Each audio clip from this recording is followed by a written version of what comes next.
Fernandez ng Alcala, Pangasinan po.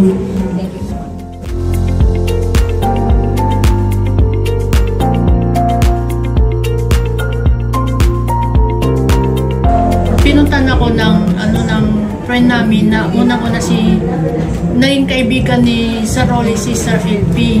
Siya nagdala ng product sa bahay. And then, pinatest sa kanya, pinainom dahil that time ay pagdating sa bahay, mabigat yung katawan niya, tapos ayaw niya pakiusap, tapos it so happen na may dalang product na pre-test po lang yun. Yung pinuntahan namin sa Star Plaza na pinagseminaran, naisip ko po yun. Hindi ko alam paano yung gagawin. Wala namang contact number yun ang bigay ng product. Then, naisipan ko na hanapin sa Google yung Star Plaza.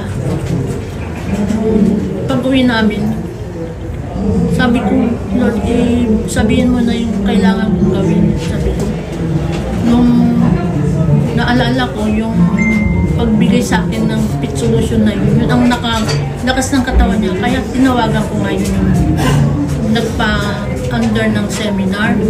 Then, natawagan ko po, agad-agad ko pong pinuntahan si Sir Rolly na kumuha kami ng product kung saan siya.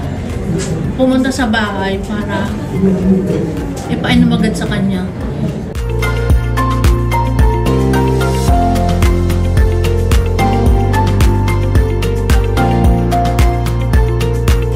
Tapos, ininom po niya, within 5 minutes, nagbago yung katawan niya, nag-init, tapos namula siya, nangati. Pero nung before that, tinignan ko yung dugo niya, bagsak talaga at bababa yung diastolic niya. And then, after nung pagkainom niya, ng 5 minutes, nag-normal po siya. Ang bilis po ng pag-ayos ng kanyang dugo, yung sa blood pressure po niya.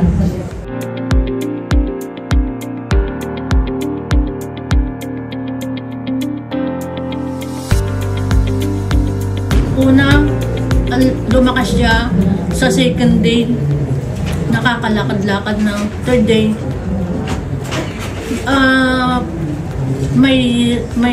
May schedule po kami sa doktor na pa-2D echo po siya. Nung result ng 2D echo niya is kumakapal yung may part ng puso niya na hindi maganda. Tapos nung pang 4th day na po, tama-tama na may seminar si Dr. Albert Punsal sa Debu Hotel. Natuwa si Sir Rolly nung nakita siya na maayos na, nagulat na sila. Tapos yung mga tao doon, hindi sila makapaniwala nung nakita nila yung picture na kinuhanan ko talaga dahil ibang-iba yung nangyayari sa kanya eh. Maraming nag-interest. Kaya natutuwa rin ako na maraming natulungan tong product na to. Noong una siya, ganyan siya. Noong nasa taas. Opo.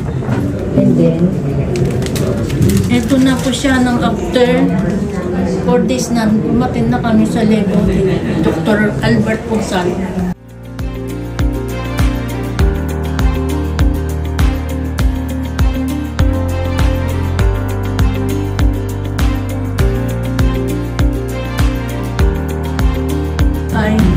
Continue na gumamit po kayo dahil hindi nyo nalalaman gumagaling na pala kayo.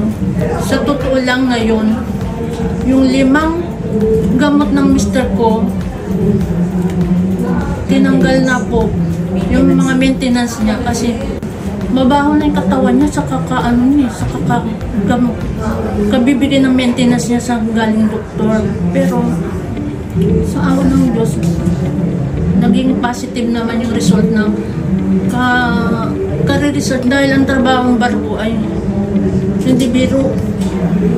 Kaya dahil sa pagkain din nila, doon nakukuha yung mga sakit-sakit. Kaya Tuloy lang natin na mag-networking tayo.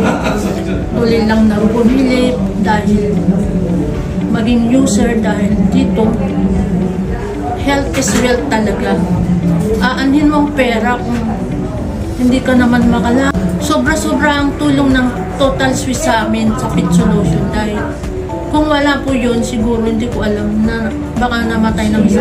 Sinabi pa ng ate ko, tanggapin mo na mawawala siya dahil lahat naman tayo pupunta doon, sabi niya sa akin. Hindi ako humihik, sabi ko, hindi ako. Sabi ko, gagawa ko ng paraan. Sabi ko, masishare ko po to ang karanasan kong ito ay totoo, hindi ako nag-iimbento. At sa Panginoong Diyos talaga, nagtiwala ako dahil walang imposible sa Panginoon. Ang pera ay nakikita, pero yung buhay minsan lang yan.